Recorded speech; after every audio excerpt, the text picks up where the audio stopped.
ఏ డ్రెస్కి చాలా బాగా మ్యాచ్ అయింది, బాగుంది. అక్క ఏంటక్క ఇంకా పాత నగలే వాడుతున్నావా? పాత నగలేంటి, రీసెంట్ గా కొనుక్కున్నాను ఇవన్నీ. ఇంకా గోల్డ్ ఏంటి అక్క, 80% డిస్కౌంట్ లో డైమండ్ జ్యువెలరీ వస్తుంటాను. 80% డిస్కౌంట్ లో ఎవరు ఇస్తున్నారు? ఇంకెక్కడ, మార్కెట్ లోనే. మొన్ననే మా ఆవిడ కూడా కొనిచ్చేసాను, అది సాయనకు కూడా చెప్పాను. మీకు ఇంకా చెప్పలేదా? అవునా, నేను ఎన్ని రోజుల నుంచి సాయి డైమండ్ నెక్లెస్ అడుగుతుంటే కొనటమే లేదు నాకు. సాయి డైమండ్ జ్యువెలరీ 80% డిస్కౌంట్ లో వస్తుందంట, కొందాం కదా. సాయన బుక్ డైమండ్స్, ఈ డైమండ్ జ్యువెలరీ కొనుక్కుని వేసుకోవాలని ప్రతి ఒక్కరికి ఆశ ఉంటుంది కదా. కాకపోతే వీటి యొక్క కాస్ట్ వల్ల చాలామంది డైమండ్ జ్యువెలరీని అయితే కొనలేకపోతుంటారు. ఈ కళని ఇప్పుడు ల్యాబ్ గ్రౌండ్ డైమండ్స్ అయితే నెరవేరుస్తున్నాయి. మీలో చాలామందికి తెలిసే ఉంటుంది, మనం ఎప్పటికీ కూడా గోల్డ్ లాగా డైమండ్స్ని ఇన్వెస్ట్మెంట్ పర్పస్కి మనం కన్సిడర్ చేయలేం. ఎందుకంటే డైమండ్స్కి అసలు ఇంట్రెన్సిక్ వాల్యూ ఉండదు. మరి ఇంట్రెన్సిక్ వాల్యూ లేనప్పుడు డైమండ్స్ ఎందుకు ఇంత ప్రీమియం జెమ్గా చూస్తారు భయ్య, అండ్ అలాగే డైమండ్స్ ఎందుకు ఇంత కాస్ట్లీ అని చెప్పి మీకు డౌట్ వచ్చి ఉండొచ్చు కదా. ఆ డౌట్ క్లారిటీ ఇస్తాను. ఆ డౌట్ క్లారిటీ ఇవ్వడం మాత్రమే కాకుండా ఇప్పుడు మనకి diamond is very very expensive. Versus మనకి ల్యాబ్ గ్రౌండ్ డైమండ్స్ చూసినట్టయితే, డైమండ్స్తో కంపేర్ చేసినట్టయితే 80% డిస్కౌంట్లో అమ్ముతున్నారు కదా. 80% డిస్కౌంట్లోని చాలా ఎక్కువగా అమ్ముతున్నారు. అండ్ ప్రతి ఒక్కరు డైమండ్ జ్యువెలరీ అఫోర్డబుల్ రేంజ్కి వస్తుంది కదా అని చెప్పి ఈ ల్యాబ్ గ్రౌండ్ డైమండ్స్ని అయితే కొనుక్కున్నావు. హానెస్ట్గా ఫ్యూచర్లోని ఇలాగే ఈ ల్యాబ్ గ్రౌండ్ డైమండ్స్ యొక్క సర్క్యులేషన్ పెరిగిపోయినట్టయితే, డైమండ్స్కి ఉన్న రేరిటీ పోయినట్టయితే డైమండ్స్కి అసలు వాల్యూ ఉంటుందా? ఒకవేళ వాల్యూ లేనట్టయితే మనం ఇప్పుడు కొనుక్కుని ల్యాబ్ గ్రౌండ్ డైమండ్స్ అన్ని కూడా రేపు ఉదయం వాల్యూ లేని రాళ్ళుగా మిగిలిపోతే ఇలాంటి డౌట్స్ అయితే చాలామందికి వచ్చి ఉంటాయి కదా. ఇప్పుడు ఈ డౌట్స్ మాత్రమే కాకుండా కామన్గా వచ్చే డౌట్ ఏంటంటే, నా దగ్గర డబ్బులు ఉంటే నేను డైమండ్ జ్యువెలరీ వేసుకోవాలనుకున్నట్టయితే నేను న్యాచురల్ డైమండ్ కొనుక్కోవడం బెటరా, లేకపోతే తక్కువకి వస్తుంది కదా అని చెప్పి ల్యాబ్ గ్రౌండ్ డైమండ్ కొనుక్కోవడం బెటరా? ఇలా డైమండ్స్ రిలేటెడ్గా మీకున్న కంప్లీట్ డౌట్స్ ఏవైతున్నాయి 360 డిగ్రీ వ్యూలో మీకు ఈరోజు ఎంటైర్ వీడియోలో క్లారిటీ అయితే ఇవ్వబోతున్నాను.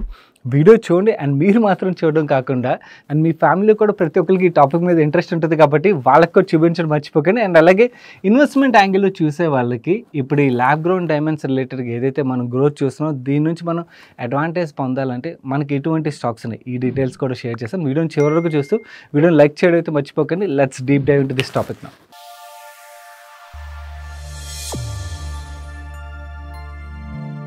మన భూమి మీద న్యాచురల్గా ఏర్పడే అతి టఫెస్ట్ సబ్స్టెన్స్ డైమండ్స్. ఈ డైమండ్స్ మన భూమి యొక్క సెకండ్ లేయర్ మ్యాంటల్ ఏదైతే ఉన్నదో, ఈ మ్యాంటల్లోని carbon atoms high pressure and high temperature వల్ల ఒక 3D స్ట్రక్చర్ రూపంలో ఫామ్ అవుతుంటే అవే డైమండ్స్ కింద అయితే కన్వర్ట్ అవుతాయి అన్నమాట. ఇలా యాక్చువల్ భూమి ఒక సెకండ్ లేయర్లోని ఫామ్ అయిన ఈ డైమండ్స్ దాని తర్వాత మనకి అగ్నిపర్వతాలు ఉంటాయి కదా, అవి యాక్చువల్లీ విస్ఫోటనం చెందినప్పుడు అవి భూమి యొక్క పొరల నుంచి బయటకు వస్తాయి. ఈ మొత్తం ప్రాసెస్ అంటే ఒక కార్బన్ ఆటమ్ డైమండ్ కింద కన్వర్ట్ అవడానికి కొన్ని వందల ఏళ్ళు అయితే పట్టచ్చు. ఇలా మన భూమి ఒక సెకండ్ లేయర్ నుంచి మనకి క్లోజెస్ట్ సర్ఫేస్ వరకు వచ్చి అక్కడ స్టోర్ అయి ఉన్న ఈ డైమండ్స్ ఏవైతే ఉంటాయో వాటిని మైనింగ్ ద్వారా మనం బయటకు అయితే తీస్తుంటాం. ఈ మైనింగ్ అనేది జస్ట్ ఫస్ట్ స్టెప్ ప్రాసెస్ మాత్రం. మైనింగ్ చేసినంత మాత్రాన డైరెక్ట్గా అవి జ్యువెలరీలోకి అయితే వచ్చేవి. జ్యువెలరీలోకి రావాలంటే యాక్చువల్ చాలా స్టెప్సే మనం గో త్రూ అవ్వాల్సి ఉంటుంది. ఇవన్నీ టఫ్ ప్రాసెస్ అన్నమాట. ఇంత టఫ్ కాబట్టి మనం డైమండ్స్ యొక్క ప్రైస్లు అంత ఎక్స్పెన్సివ్గా ఉంటాయంటే యాక్చువల్ డైమండ్స్ అసలు ఎందుకు ఇంత కాస్ట్లీ అన్న సీక్రెట్ ఏదైతే ఉన్నదో అది మీకు తెలియాలి. దాని గురించి ఇప్పుడు చెప్తాను. ఈ విషయం మీకు క్లియర్గా అర్థం కావాలంటే నేను మిమ్మల్ని 160 సంవత్సరాలు వెనక్కి తీసుకెళ్ళాలి. 1860 కన్నా ముందు ఈ డైమండ్స్ అనేవి చాలా రేర్ మెటీరియల్. ఇన్ఫ్యాక్ట్ కేవలం మన భారతదేశంలో మాత్రం దొరుకుతుండేవి. కానీ 1860లోని ఒక 15 సంవత్సరాల అబ్బాయి ఆడుకుంటున్నప్పుడు తనకి చెరువు గట్టు దగ్గర ఒక 21 క్యారెట్ డైమండ్ అయితే దొరికింది. ఇలా అక్కడ డైమండ్ దొరకడంతో అందరూ అక్కడ మైనింగ్ చేయడం అయితే స్టార్ట్ చేశారు. అండ్ డైమండ్స్ అనేవి చాలా కుప్పలు తెప్పలుగా వాళ్ళకి దొరికాయి అన్నమాట సౌత్ ఆఫ్రికాలోని. ఇలా విచ్చలవిడిగా డైమండ్స్ మైనింగ్ చేయడంతో ఈ డైమండ్స్ అనేవి రేర్ మెటీరియల్ కాకుండా పోయింది. అండ్ మనందరూ తెలుసు అంటే సప్లై డిమాండ్ ఈక్వేషన్. మనకి సప్లై చాలా ఎక్కువ ఉన్నది, డిమాండ్ తక్కువ ఉన్నది అనుకోండి, ప్రైస్ పడిపోద్ది. అదే సప్లై చాలా తక్కువ ఉంది, డిమాండ్ ఎక్కువ ఉన్నది అనుకోండి, ప్రైస్ అనేది పెరుగుతుంది. ఇక్కడ సప్లై బాగా డిమాండ్ ఏదైతే ఉందో దానికన్నా పెరిగిపోవడంతో యాక్చువల్ డైమండ్స్ యొక్క ప్రైస్ అయితే సబ్స్టాన్షియలీ పడిపోయింది. ఇక్కడ మీకు ఒక ఇంట్రెస్టింగ్ పర్సన్ అయితే ఇంట్రడ్యూస్ చేయాలి. ఈయన పేరు సిసిల్ రూడ్స్. ఈయన గురించి మనం ఈరోజు ఎందుకు మాట్లాడుకున్నాం అంటే, ఈ సిసిల్ రూడ్స్ అప్పట్లో ఏం చేశారంటే ఈ డైమండ్ మైన్స్ ఏవైతే ఉన్నాయో వాటిని వేరే షెల్ కంపెనీస్ ద్వారా ఆయన విచ్చలవిడిగా ఈ డైమండ్ మైన్స్ అన్నింటినీ కొనేశాడు. ఆయన దగ్గర డైమండ్ మైన్స్ని డైమండ్ డైమండ్స్ ఉన్నాయి, కానీ ప్రాబ్లం ఏంటంటే ఆ డైమండ్స్ కొనుక్కోవడానికి జనాలు లేరు. అండ్ ఆ డైమండ్స్ యొక్క వాల్యూ అయితే పడిపోయింది ఈ మైన్స్ అన్ని కొనిన తర్వాత అన్నమాట. దీంతోనే యాక్చువల్లీ సిసిల్ రోడ్స్ అయితే చాలా స్ట్రెస్లోకి అయితే వెళ్ళిపోయాడు. దానికి తోడు అప్పుడే గ్రేట్ డిప్రెషన్ కూడా వచ్చింది. ఈ గ్రేట్ డిప్రెషన్తోని ఈ డైమండ్స్ కొనుక్కునే వాళ్ళ సంఖ్య ఇంకా గణనీయంగా పడిపోయింది. సో దీంతో సిసిల్ రోడ్స్ ఈ డైమండ్స్ నమ్మడం గురించి అని చెప్పి ఆలోచిస్తాను. ఆయనకు ఒక కిల్లర్ మార్కెటింగ్ స్ట్రాటజీ అయితే బ్రెయిన్లోకి వచ్చింది. ఆయన దాన్ని ఒక మార్కెటింగ్ ఏజెన్సీస్ ద్వారా ఇంప్లిమెంట్ అయితే చేశారు. ఆ ఇంప్లిమెంటేషన్తోనే మనకి ఇప్పుడు డైమండ్స్ అనేవి చాలా రేర్గా మన మైండ్లో అయితే రిజిస్టర్ అయిపోయాయి. ఆయన ఏం చేశాడంటే అప్పట్లో సెలబ్రిటీస్ ఎవరైతే ఉంటారో ఆ సెలబ్రిటీస్కి, రాయల్ ఫ్యామిలీస్కి, వీళ్ళందరికీ డైమండ్స్ ఇచ్చి వాళ్ళు వేసుకునేలా చేయించారన్నమాట. వాళ్ళు ఎప్పుడైతే దాన్ని వేసుకున్నారో డైమండ్స్ అని ఒక క్లాస్ సింబల్గా అయితే మార్కెట్లోకి ప్రొజెక్ట్ చేశారు. ఇది మాత్రమే కాకుండా డైమండ్స్ ఫర్ ఎవర్ అని అండ్ డైమండ్స్ ద్వారా ఫర్ ఎవర్ లవ్ మీరు ఇస్తున్నారు మీ లవ్డ్ వన్స్కి అని చెప్పి మార్కెటింగ్ ఏదైతే వాళ్ళు చేశారో ఆ మార్కెటింగ్ కూడా బాగా హిట్ అవ్వడం. ఈ క్యాంపెయిన్స్ అన్నిటితోని ఈ డైమండ్స్ కొనడానికి చాలామంది ఇంట్రెస్ట్ చూపించడం. ఇన్ఫ్యాక్ట్ ఎలాంటి సిచ్యువేషన్ వచ్చిందంటే వీళ్ళు చేసిన ఇన్ఫ్లుయెన్స్ ఒక అబ్బాయి అమ్మాయిని ప్రపోజ్ చేయాలంటే డైమండ్ రింగ్ తప్పకుండా ఇవ్వాలన్న టైప్లోని మైండ్ సెట్ అయితే క్రియేట్ చేశారు. దీంతో యాక్చువల్లీ మనకి చాలా అవైలబుల్గా ఉన్న ఈ డైమండ్స్ని రేర్ మెటీరియల్గా వీళ్ళు ప్రొజెక్ట్ చేయడంతో డైమండ్స్ యొక్క ప్రైస్లు అయితే సబ్స్టాన్షియల్లీ ఇన్ఫ్లేట్ చేసి డైమండ్స్కి డిమాండ్ అయితే క్రియేట్ చేయగలిగారు. సో ఇలా మార్కెటింగ్ స్ట్రాటజీ ద్వారా డైమండ్స్ యొక్క వాల్యూని వీళ్ళు ఆర్టిఫిషియల్గా పెంచి అమ్ముతున్నారు. కాబట్టి మన రియల్ వరల్డ్లో చూసినట్టయితే బంగారం కొనుక్కుంటే ఆ బంగారంకి ఇంట్రెన్సిక్ వాల్యూ ఉంటుంది కదా, వేరేస్ డైమండ్స్కి మీకు ఆ ఇంట్రెన్సిక్ వాల్యూ ఉంటుంది. Diamonds are overvalued. అందుకని మనం ఈ డైమండ్స్ని రీసేల్ చేసేటప్పుడు మనం ఒరిజినల్ ప్రైస్ ఏదైతే కొన్నాం దాంతో కంపేర్ చేసినట్టయితే 25 to 50% తక్కువ రీసేల్ వాల్యూ వచ్చే ఛాన్సెస్ ఉన్నాయి. సో ఇలా మార్కెటింగ్ స్ట్రాటజీస్ ద్వారా డైమండ్స్కి అయితే ఆ రేరిటీ తీసుకొచ్చారు. కానీ ఈ ప్రైస్లు ఆర్టిఫిషియల్గా ఏదైతే ఇన్ఫ్లేట్ చేశారో దీనివల్ల diamonds are overvalued. And మనం గోల్డ్తో కంపేర్ చేసినట్టయితే డైమండ్స్కి అందు గురించిన ఇంట్రెన్సిక్ వాల్యూ ఉండదు. ఇది న్యాచురల్ డైమండ్స్ రిలేటెడ్గా మీరు తెలుసుకోవాల్సిన స్టోరీ. కానీ రియల్ కథ ఇక్కడ మొదలవుతుంది. ఎందుకంటే ల్యాబ్ గ్రౌండ్ డైమండ్స్ ఎంటర్ అవుతాయి. ఈ ల్యాబ్ గ్రౌండ్ డైమండ్స్ రిలేటెడ్గా మనకి బయింగ్ కాస్ట్ ఎంత పడుతుంది, రీసేల్ చేయాలంటే దానికి రీసేల్ వాల్యూ ఎంత ఉంటుంది, ఈ డీటెయిల్స్ మాత్రం కాదు. ఈవెన్ ల్యాబ్ గ్రౌండ్ డైమండ్ రిలేటెడ్గా ఎవరైనా బిజినెస్ చేయాలనుకున్నట్టయితే దానికి ఎంత కాస్ట్ అవుతుంది, ప్రొడక్షన్ కాస్ట్, లాభం ఎంత ఉంటుంది, అండ్ అలాగే ఈ స్టాక్స్లో ఇన్వెస్ట్ చేయాలంటే ఎలాంటి స్టాక్స్ ఉన్నాయి, వీటి గురించి మాట్లాడుకునే ముందు ఒక చిన్న రిమైండర్ గైస్. మీరు వీడియో చూస్తున్నప్పుడు మీకు ఆల్రెడీ అర్థమై ఉంటుంది టీం చాలా ఎఫర్ట్ పెట్టి ఉంటారని. సో వాళ్ళ ఎఫర్ట్స్కి మేము అడిగేది ఒక్కటే గైస్, మన మనీ పర్ ఛానల్లోని వీడియోని జస్ట్ లైక్ కొట్టండి అంతే. లైక్ కొడితే ఏంటంటే రీచ్ అనేది కొంచెం పెరుగుతుంది, అందు గురించి లైక్ కొట్టమని అడుగుతాం. అండ్ అలాగే మీ ఫ్రెండ్స్ అండ్ ఫ్యామిలీ కూడా వీడియో హెల్ప్ఫుల్ అవుతుంది అనిపించినట్టయితే వాళ్ళు తప్పకుండా షేర్ చేస్తూ ఈ వీడియో రిలేటెడ్గా మీ వ్యూస్ ఏవైతే ఉన్నాయో వాటిని కింద కామెంట్ సెక్షన్లో కామెంట్ చేయండి. అండ్ ఛానల్కి ఇదే ఫస్ట్ టైం వస్తే ఇలాంటి వీడియోస్ చూసి మీ ఫైనాన్షియల్ నాలెడ్జ్ని ఎన్హాన్స్ చేసుకొని తప్పకుండా ఛానల్ సబ్స్క్రైబ్ చేసి పక్కన బెల్ ఐకాన్లో ఆల్ నోటిఫికేషన్స్ అయితే యాక్టివేట్ చేసుకోండి. ల్యాబ్ గ్రౌండ్ డైమండ్స్ ఒక స్టోరీ చూసేద్దాం. ల్యాబ్ గ్రౌండ్ డైమండ్స్ ఇప్పుడు పాపులర్ అవుతున్నాయి, కానీ యాక్చువల్లీ వీటిని ఇన్వెంట్ చేసింది ఎప్పుడో తెలుసా? 1954లో ట్రేసీ హాల్ అని చెప్పి ఇన్వెంట్ చేశారు. అక్కడ నుంచి ల్యాబ్ గ్రౌండ్ డైమండ్స్ పెద్దగా పికప్ అవ్వలేదు. ఇప్పుడు రీసెంట్గా ల్యాబ్ గ్రౌండ్ డైమండ్స్ రిలేటెడ్గా చాలా మంచి డిమాండ్ అయితే మనకు కనబడుతుంది. ఈ ల్యాబ్ గ్రౌండ్ డైమండ్స్ని మ్యాన్ మేడ్ డైమండ్స్ అని, సింథటిక్ డైమండ్స్ అని చెప్పి ఇలా వేరియస్ నేమ్స్తో పిలుస్తుంటారు. బేసికలీ ఈ ల్యాబ్ గ్రౌండ్ డైమండ్స్ని 2 విధాల ద్వారా అయితే మ్యానుఫ్యాక్చర్ చేస్తుంటారు. ఒకటి HPHT మోడ్ అయితే, ఇంకోటి CED మోడ్ అన్నమాట. ఏ మోడ్లో తయారు చేసినా కూడా ఈ ల్యాబ్ గ్రౌండ్ డైమండ్స్ ఏవైతే ఉంటాయో మనకి న్యాచురల్ డైమండ్స్తో కంపేర్ చేసినట్టయితే ఫిజికలీ, కెమికల్లీ, ఆప్టికల్లీ అన్ని విధాలుగాను ఎగ్జాక్ట్ కాపీ, ట్రూ కాపీలు అయితే ఉంటాయి. ఇన్ఫ్యాక్ట్ డిఫరెన్స్ కనుక్కోవడం అనేది ఇంపాసిబుల్. మనం హ్యూమన్ అయితేనే ఆ డిఫరెన్స్ అయితే కనుక్కోలేం, ఓన్లీ మిషన్స్ ద్వారానే కనుక్కోగలం. ఇన్ఫ్యాక్ట్ కొన్ని కేసుల్లోని ఈ ల్యాబ్ గ్రౌండ్ డైమండ్స్ ఏవైతే ఉంటాయో న్యాచురల్ డైమండ్స్ కన్నా కూడా ఇంకా చూడడానికి అట్రాక్టివ్గా కూడా ఉంటాయి. ఈ ల్యాబ్ గ్రౌండ్ డైమండ్స్ని మనకి ల్యాబ్లో తయారు చేస్తారని అయితే మీకు అర్థమైంది. కాకపోతే ఎలా తయారు చేస్తారో మీకు తెలియాలి కదా. 2 మెథడ్స్లో తయారు చేస్తారు పాపులర్గా అని చెప్పాను కదా. అందులో the oldest method HPHT, high pressure high temperature method ఏదైతే ఉన్నదో, ఇక్కడ ఏం చేస్తారంటే మనకి న్యాచురల్ డైమండ్ ఏదైతే ఉన్నదో ఆ న్యాచురల్ డైమండ్ ఒక సీడ్ తీసుకుంటారండి, ఒక చిన్న ముక్కను తీసుకుంటారు. తీసుకుని ఒక ఛాంబర్ ఉంటుంది అన్నమాట. ఆ ఛాంబర్లో కార్బన్ గ్రాఫైట్ ఫిల్ అయిపోయి ఉన్న హై ప్రెషరైజ్డ్ ఛాంబర్ ఇది. ఈ ఛాంబర్లో ప్లేస్ చేస్తారు. ఇలా ప్లేస్ చేసిన తర్వాత మనకి భూమి పొరల్లోనే ఏదైతే టెంపరేచర్ లెవెల్ ఉంటుందో అంత హై టెంపరేచర్కి తీసుకెళ్తారు అన్నమాట. 1500 2000 సెల్సియస్ టెంపరేచర్ కూడా తీసుకెళ్తారు. తీసుకెళ్ళిన తర్వాత దాంట్లో ముందుగానే ఆల్రెడీ ఫిల్ చేసిన కార్బన్ ఏదైతే ఉంటుందో అది మెల్ట్ అయ్యి క్రిస్టల్ లెటెస్గా అయితే ఫామ్ అవుతుంది.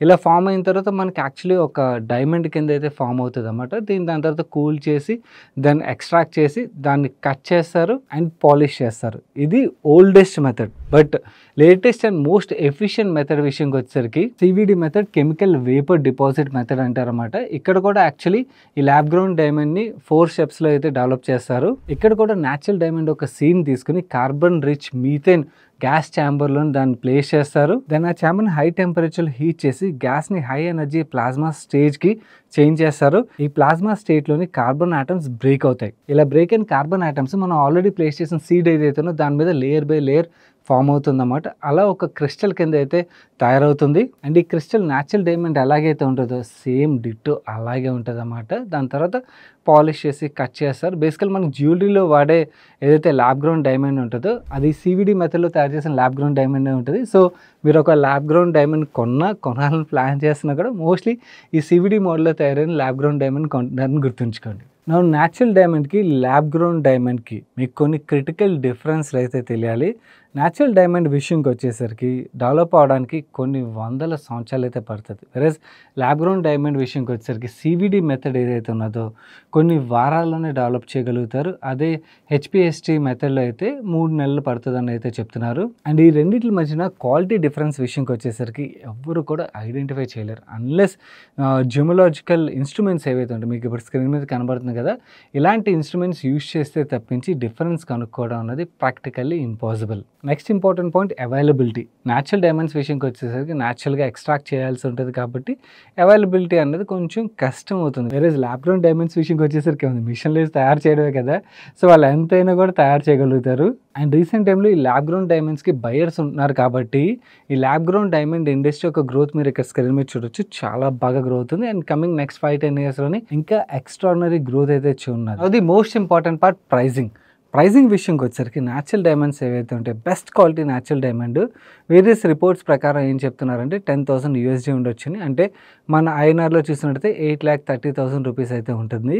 వెరస్ ల్యాబ్ గ్రౌండ్ డైమండ్ విషయంకి వచ్చేసరికి same quality lab ground diamond $1,200 దొరుకుతుంది. $1,200 అంటే 99,600 రూపీస్ పడుతుంది. అది కూడా ఇప్పుడు యాక్చువల్లీ ల్యాబ్ గ్రౌండ్ డైమండ్స్ యొక్క ప్రైస్ అయితే చాలా కంటిన్యూస్గా రెడ్యూస్ అవుతూ వస్తుంది. సో ఫ్యూచర్లోని ఈ ప్రైస్ అనేది ఇంకా సబ్స్టాన్షియలీ రెడ్యూస్ అయ్యే ఆస్కారం ఉన్నది. సో న్యాచురల్ డైమండ్తో మనం కంపేర్ చేసాం అనుకోండి మనకి 85% డిస్కౌంట్లో దొరుకుతున్నట్టుగా అర్థమవుతుంది. కాకపోతే బెస్ట్ క్వాలిటీ డైమండ్స్ కన్నా కూడా రెగ్యులర్గా యూజ్ చేసే డైమండ్స్ ఏవైతే ఉంటాయో వాటితో కంపేర్ చేస్తే మాత్రం వేరియస్ రిపోర్ట్స్ ప్రకారం 78% ప్రైసింగ్లో అయితే ఆల్రెడీ డిఫరెన్స్ ఉన్నట్టుగా చెప్తున్నారు. నా another most important point resale value. ఈ రీసేల్ వాల్యూ రిలేటెడ్గా మేము ఎంటైర్ టీమ్ గ్రౌండ్ లెవెల్లోకి వెళ్ళి చాలా రీసెర్చ్ చేసాం. కొన్ని షాప్స్ తిరిగి ఇవన్నీ తిరగ్గా మాకు అర్థమైంది ఏంటంటే ఈ న్యాచురల్ డైమండ్స్ గురించి మాట్లాడుకుందాం. ముందుగా న్యాచురల్ డైమండ్స్ రిలేటెడ్గా మనకి షాప్ టు షాప్ వేరీ అవుతుంది. ఎందుకంటే సెల్లర్ టు సెల్లర్ కొంతమంది 100% ఇస్తూ ఉన్నారు, కొంతమంది తగ్గిస్తూ ఉన్నారు. సో ఇలా వేరీ అవుతుంది. సో ముందుగా మనం రీసేల్ వాల్యూ అన్నది ఎవరి దగ్గర అయితే కొంటామో వాళ్ళ దగ్గర చెక్ చేసుకోవడం చాలా ఇంపార్టెంట్. అండ్ ఒకవేళ ఎవరైనా 100% ఇస్తా ఉన్నా కూడా వాళ్ళు ఏం చెప్తున్నారంటే మన ఏవైతే ఛార్జెస్ ఉంటాయి అంటే జిఎస్టీ అండ్ మేకింగ్ ఛార్జెస్ ఇవన్నీ ఏవైతే ఉంటాయో అవన్నీ అలాగే మనకు లాస్ లేండి రీసేల్ చేసేటప్పుడు. బట్ అవి తీసేగా మీరు ఒకవేళ ఆర్నమెంట్ తీసుకున్నట్టయితే మీకు మార్కెట్ వాల్యూ ఏదైతే ఉంటుందో దాన్ని బట్టి మీరు తీసుకోవచ్చు అని చెప్తున్నారు. కానీ ఒకవేళ మీరు క్యాష్ కావాలంటే మాత్రం యాక్చువల్లీ ఆ రోజు మార్కెట్ వాల్యూ ఏదైతే ఉన్నదో ఆ వాల్యూ రాదు, దానికన్నా తక్కువ ప్రైజే ఇస్తూ ఉంటున్నారు. అది ఎంత అన్నది డిపెండ్ అయ్యి ఉంటుంది. సో ఇది మారుతూ ఉంటుంది, ఎగ్జాక్ట్ పర్సంటేజ్ అన్నది చెప్పలేమని అయితే చెప్తున్నారు. సో ఒక విషయం అయితే క్లియర్, మనకి గోల్డ్ అమ్మి మనం క్యాష్ తీసుకోవాలనుకోని ఛార్జెస్ పోగా మన గోల్డ్ రేట్ ఏదైతే ఉన్నదో ఆ రేట్ వస్తుంది కదా, అంటే క్వాలిటీ ఆఫ్ గోల్డ్ బాగున్నట్టయితే అదే గోల్డ్ క్వాలిటీ వీక్ ఉన్నది అనుకోని డిఫరెంట్ కేసులు అండి. వెరస్ డైమండ్ రిలేటెడ్గా క్వాలిటీ బాగున్నా కూడా మనకి క్యాష్ కావాలంటే మాత్రం మార్కెట్ వాల్యూ కన్నా తక్కువే పే చేస్తారు జ్యువెలర్స్ అని అయితే మనం గుర్తుంచుకోవాలి. ఇది మనకి అంటే స్మాల్ టికెట్ సైజ్ విషయం మాట్లాడుకున్నాం. అదే లార్జ్ సైజులో కొన్ని డైమండ్స్ ఏవైతే ఉంటే వాటి స్టోరీ వేరేలేండి. మనం normal middle class and above middle class, lower middle class families కొనే వాటి గురించి మాట్లాడుకుంటాం అన్నమాట. ఇప్పుడు most of the middle class families ఎక్కువగా కొంటున్న ల్యాబ్ గ్రౌండ్ డైమండ్స్ విషయంకి వచ్చేసరికి ఇక్కడ రీసేల్ వాల్యూ గురించి ల్యాబ్ గ్రౌండ్ డైమండ్ సెల్లర్స్ ఏమంటున్నారంటే మీరు ఒకవేళ ఆన్లైన్ ఎక్స్చేంజ్ చేసుకున్నారనుకోండి, కొంతమంది సెల్లర్స్ ఏమంటున్నారంటే 100% వాల్యూ ఇస్తామని అయితే చెప్తున్నారు. కానీ ఓవరాల్ మార్కెట్ పర్సెప్షన్ ఏమున్నదంటే ఈ ల్యాబ్ గ్రౌండ్ డైమండ్స్కి రీసేల్ వాల్యూ ఉండదని అయితే మాట్లాడుతున్నారు. సో ఇక్కడ ఆ రిస్క్ అయితే ఉన్నది. అట్ దిస్ మూమెంట్ కొంతమంది సెల్లర్స్ అయితే 100% మనకి ఎక్స్చేంజ్కి రీసేల్ వాల్యూ ఇస్తూ ఉంటున్నారు. బట్ క్యాష్ రూపంలో మనం తీసుకోవాలంటే మాత్రం దాని రిలేటెడ్గా ఇక్కడైతే అట్లీస్ట్ తగ్గించిస్తామని మాట్లాడుతున్నారు. ఇక్కడైతే అలాంటి డిస్కషనే రావట్లేదు అన్నమాట. సో ఈ పాయింట్ అయితే మీరు ఒకవేళ రీసేల్ చేయాలి, రేపు ఉదయం అమ్ముకోవాలని ఏదైనా అనిపించింది అనుకోండి ఆ టైంలోని వీటికి పెద్దగా వాల్యూ రాదని అయితే మనం గుర్తుంచుకోవాలి. ఆ రిస్క్ అయితే డెఫినెట్లీ ఉన్నది. నా ఇక్కడ ఒక ఇంపార్టెంట్ పాయింట్ నేను మీకు క్లారిటీ ఇవ్వాలి.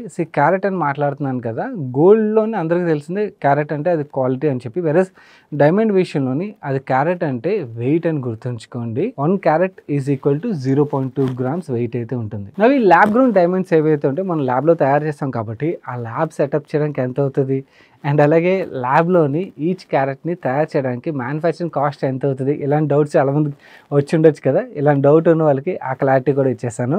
రెడ్షీర్ వాళ్ళు ఒక రిపోర్ట్ని అయితే రిలీజ్ చేశారు. వాళ్ళు రిలీజ్ చేసిన రిపోర్ట్ ప్రకారం మనం ఒక రియాక్టర్ని సెటప్ చేయాలంటే 1,80,000 USD అవుతుంది. అంటే మన రూపీస్లో మాట్లాడుకోవాలంటే 1.5 crores అయితే అవుతుంది. నువ్వు రియాక్టర్ సెటప్ చేయడం మాత్రం కదా, ఆపరేషనల్ కాస్ట్ కూడా అవుతుంది కదా. అన్నిలీ 51,300 USD కాస్ట్ అయితే అవుతుంది అని చెప్తున్నారు. మన రూపీస్లో మాట్లాడుకుంటే 42,58,000 రూపాయలు అయితే అవుతుంది. అండ్ ఇలా సెటప్ చేసిన రియాక్టర్ నుంచి సంవత్సరానికి 1900 క్యారెట్ ల్యాబ్ గ్రౌండ్ డైమండ్ అయితే డెవలప్ చేయొచ్చు. అంటే ప్రొడక్షన్ కాస్ట్ రఫ్లీ మనం ఒక క్యారెట్కి 27 USD అయితే అవుతుంది. మనం INRలో మాట్లాడుకుంటే 2,241 రూపీస్ అయితే అవుతుంది. అండ్ దీని వేస్టేజ్ పాలిషింగ్ 50% పోతుంది కాబట్టి ప్రొడక్షన్ కాస్ట్ చూసినట్టయితే 4,482 రూపీస్ అయితే అవుతుంది. ఇది ప్రొడక్షన్ కాస్ట్ మాత్రమే. దీని తర్వాత వేరియస్ అదర్ కాస్ట్లు కూడా యాడ్ అవుతాయి. చివరికి మన చేతికి వచ్చే కాస్ట్ ఏదైతే ఉన్నదో ఇందాక చెప్పాను కదా, ఆ ప్రైస్కి అయితే సెల్లర్స్ అమ్ముతున్నారు అన్నమాట. సో ఇది మోస్ట్ ప్రాఫిటబుల్ బిజినెస్. ఈ సెల్లర్స్కి ఎవరైతే ఉన్నారో మనకి ల్యాబ్ గ్రౌండ్ డైమండ్స్ అమ్మే వాళ్ళందరికీ కూడా చాలా హైలీ ప్రాఫిటబుల్ బిజినెస్ అని అయితే మాత్రం మనం అర్థం చేసుకోవచ్చు. ఈ ల్యాబ్ గ్రౌండ్ డైమండ్స్ యొక్క ఈచ్ క్యారెట్ని మనకి ఏవైతే మేము సర్వే చేసాం లోకల్ మార్కెట్లో 23,000 నుంచి అయితే సెల్ చేస్తున్నారు. వెరస్ ట్రెంట్ కూడా ల్యాబ్ గ్రౌండ్ డైమండ్స్లో ఎంటర్ అవుతుందని చెప్పి మీరు అందరూ కూడా వినే ఉంటారు కదా, టాటా కంపెనీ. అవి ట్రెంట్ వాళ్ళు మాత్రం 13,000కి పర్ క్యారెట్ అమ్మడానికి అయితే వాళ్ళు ప్లాన్ చేస్తున్నారు. సో ఆబ్వియస్లీ డిస్రప్షన్ అయితే స్టార్ట్ అయిపోయింది. సో ప్రైజెస్ అయితే తగ్గడం మనం చూడొచ్చు అన్నమాట. As a consumer this is good, మనకు బెనిఫిషియల్ కూడా. ఈవెన్ 13,000 వాళ్ళు అమ్మినా కూడా మీకు మ్యానుఫ్యాక్చరింగ్ కాస్ట్ మీరు చూసారు కదా, దాన్ని బట్టి చూసినట్టయితే still they are making lot of money అని మనం అర్థం చేసుకోవచ్చు. ఈ ల్యాబ్ గ్రౌండ్ డైమండ్స్ యొక్క డిమాండ్ బాగా గ్రో అయింది అనుకోండి. లాపటి కంపెనీస్ విషయంకి వచ్చేసరికి ఒకటి రీసెంట్గా ఐపీఓకి వచ్చిన సర్టిఫికేషన్ కంపెనీ IGA ఏదైతే ఉన్నదో వాళ్ళు ఓన్లీ సర్టిఫికేట్లు మాత్రమే ఇష్యూ చేస్తారు కాబట్టి ఎక్కువ మంది కొంటున్నట్టయితే వాళ్ళు అన్ని సర్టిఫికేట్స్ సెల్ చేయగలుగుతారు. విల్ మేక్ మోర్ మనీ అని చెప్పి మనం అర్థం చేసుకోవచ్చు. అండ్ ఈ lab grown diamonds and manufacturing విషయంకి వచ్చేసరికి మనకి లిస్టెడ్ స్పేస్లోని గోలియం ఇంటర్నేషనల్ ఉన్నదని అందరూ తెలుసు. అండ్ అలాగే ఒక SME కంపెనీ ఉన్నది, మీకు స్క్రీన్ మీద చూపిస్తాను, నేమ్ నాకు గుర్తులేదు. ఈ 2 కంపెనీస్ ల్యాబ్ గ్రౌండ్ డైమండ్స్ని అయితే మ్యానుఫ్యాక్చర్ చేస్తున్నాయి. అండ్ ఈ ల్యాబ్ గ్రౌండ్ డైమండ్ జ్యువెలరీని కన్జ్యూమర్కి అమ్మే కంపెనీస్ విషయంకి వచ్చేసరికి సెన్కో గోల్డ్ ఉన్నది, లాస్ట్ ఇయర్ IPOకి వచ్చిన కంపెనీ. ట్రెంట్ ఉన్నది, టాటా గ్రూప్ కంపెనీ. వీళ్ళు కూడా అగ్రెసివ్గా ల్యాబ్ గ్రౌండ్ డైమండ్ బిజినెస్లోకి అయితే ఎంటర్ అవుతున్నారు. వాళ్ళ బ్రాండ్ నేమ్ కూడా మీకు ఎప్పుడు స్క్రీన్ మీద చూపిస్తాను. మనకి జూడియో బ్రాండ్ ద్వారా ఫాస్ట్ ఫ్యాషన్ సెగ్మెంట్లో ఎలాగైతే మార్కెట్ని వీళ్ళు డిస్టర్బ్ చేశారో, ఈ బ్రాండ్ ద్వారా వీళ్ళు ల్యాబ్ గ్రౌండ్ డైమండ్ మార్కెట్ ఏదైతే ఉన్నదో దాన్ని కూడా డిస్టర్బ్ చేయడానికి ప్లాన్ చేస్తున్నట్టుగా చెప్తున్నారు. అండ్ ఈ రీటైల్ స్పేస్లో ట్రెంట్ మాత్రమే కాకుండా మనకి త్వరలోనే బ్లూ స్టోన్ అని చెప్పి ఒక కంపెనీ కూడా DRHP ఫైల్ చేసింది, ఆ IPO కూడా రావచ్చు. అండ్ ఆల్రెడీ మనకి రీటైలర్స్ ఎవరైతే ఉన్నారో జ్యువెలరీ స్పేస్లో వాళ్ళు కూడా ఎంటర్ అవ్వచ్చు. ఎంటర్ అవ్వడం పెద్ద మ్యాటర్ కాదు, ఎవరైనా కూడా ఎంటర్ అవ్వచ్చు. ఈవెన్ మ్యానుఫ్యాక్చరింగ్ కూడా ఎవరైనా సెటప్ చేయాలన్నా కూడా అంత పెద్ద హైయెస్ట్ ఎంట్రీ బ్యారియర్స్ అయితే లేవు. సో అదొకటి మనం గుర్తుంచుకోవాలి. సో ల్యాబ్ గ్రౌండ్ డైమండ్ మంచిదా చెడ్డదా అంటే ఎవరైతే డైమండ్ జ్యువెలరీ వేసుకోవాలనుకుంటారో వాళ్ళ విష్ అయితే డెఫినెట్లీ ల్యాబ్ గ్రౌండ్ డైమండ్ ద్వారా ఫుల్ఫిల్ అవుతుంది. ఇది natural diamond, lab ground diamond రెండు ఒకలాగే ఉంటాయి, ఎవరు తేడాన్ని కనుక్కోలేరు. కాబట్టి డెఫినెట్లీ ఎవరికైతే డైమండ్ జ్యువెలరీ రిలేటెడ్గా అబ్సెషన్ ఉంటుందో వాళ్ళ కోరికనైతే ఈ ల్యాబ్ గ్రౌండ్ డైమండ్స్ ద్వారా తీర్చుకోవచ్చు. కాకపోతే మనకి గోల్డ్ కొన్న తర్వాత దానికి రీసేల్ వాల్యూ రిలేటెడ్గా మనం ఫ్యూచర్లో మన తదనంతరం మన పిల్లలకి ఇది వాల్యూ పెరుగుతుంది, వాళ్ళకి అది వస్తుంది, అసెట్ కింద ఉంటుంది అని చెప్పి ఏదైతే ట్రీట్ చేస్తామో మనం ఈ ల్యాబ్ గ్రౌండ్ డైమండ్స్ రిలేటెడ్గా అలా ట్రీట్ చేయకపోవడం వుడ్ బి బెటర్ ఆప్షన్ అవుతుంది. ఎందుకంటే దీన్ని రీసేల్ వాల్యూ రిలేటెడ్గా ఇంకా మార్కెట్లో పెద్దగా క్లారిటీ లేదు. రేపు ఉదయం చాలామంది ల్యాబ్ గ్రౌండ్ డైమండ్స్ ఒక మ్యానుఫ్యాక్చరింగ్లోకి వాళ్ళు దిగారు అనుకోండి, వాళ్ళు ఎక్కువ ప్రొడక్షన్ పెరిగిపోయింది అనుకోండి, ఆటోమేటిక్గా మనకి ప్రైస్ సబ్స్టాన్షియల్ రిడ్యూస్ అవ్వచ్చు. సో అందుకని దాన్ని అలా చూసే కన్నా కూడా కన్జంప్షన్ కోసం అయితే మాత్రం definitely it's worth looking at అని అయితే మనం అర్థం చేసుకోవచ్చు. ఇది గైస్ ఓవరాల్గా మనకి natural diamond, lab ground diamond related మీరు తెలుసుకోవాల్సిన కంప్లీట్ ఇన్ఫర్మేషన్ అయితే. సో చాలామంది యాజ్ ఏ ఇన్వెస్టర్ లేకపోతే యాజ్ ఏ కన్జ్యూమర్ కన్ఫ్యూజ్గా ఉంటారు కాబట్టి మీకు ఒక క్లారిటీ ఏదో ఫుల్ ఫ్లెజ్గా ఈ వీడియో రూపంలో తీసుకొద్దాం టీం అయితే చాలా ఎఫర్ట్ పెట్టారు.